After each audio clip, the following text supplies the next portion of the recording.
Guys നമ്മൾ പോയി വോട്ടിട്ടിട്ട് വരാം. ഞാനും അമ്മയും ഒരുമിച്ചാണ് ഗൈസ് വോട്ടിടാൻ പോണത്. ബാക്കി എല്ലാരും നേരത്തെ അങ്ങ് പോയി ഇട്ട്.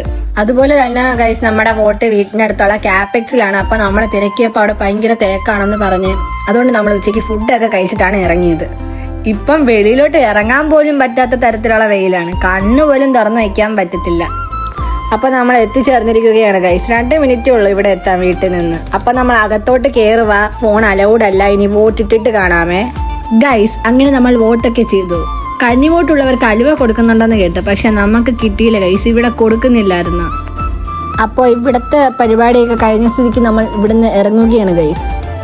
ഇത് തൊട്ടപ്പുറത്തുള്ള ഒരു കടയാണ്. എനിക്ക് കുറുക്കുറിയോ ലേസോ എന്തെങ്കിലും വാങ്ങിത്തരാമെന്ന് അമ്മ പറഞ്ഞു ഗൈസ്.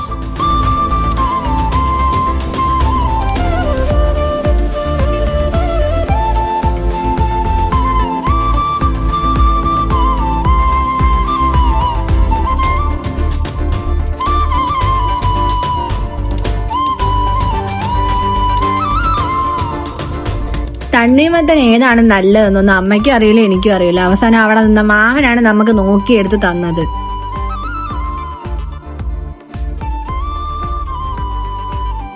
അപ്പൊ മേടിക്കാനുള്ള സാധനങ്ങളെല്ലാം മേടിച്ചു ഗൈസ്. അപ്പൊ ഇത്രയൊക്കെ ഉള്ളു. നമ്മൾ വീട്ടിൽ പോവുകയാണ്.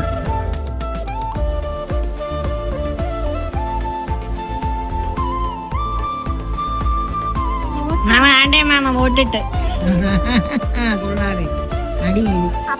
അപ്പൊ ഗൈസ് ചിപ്പിയുടെ വോട്ട് ഇതാണെങ്കിൽ ഞാൻ പോയിട്ടിട്ട വോട്ടല്ല, ഇതാണെങ്കിൽ ഞാൻ വരച്ചതാ. എന്തായിട്ട് വരച്ച്? മാർക്കർ. ആര് വരച്ചെന്ന്? 5 ചേച്ചി. അതെ, പോലീസ് പിടിച്ചാലും 5 ചേച്ചിനെ പിടിക്കാവൂ. ഞാൻ പിടിച്ചോണ്ട് പോവും.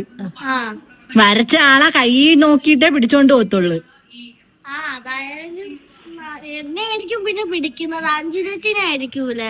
ഞാൻ പറഞ്ഞിട്ടാണ് വരച്ചതെന്ന് പോലീസിന് മനസ്സിലാവും.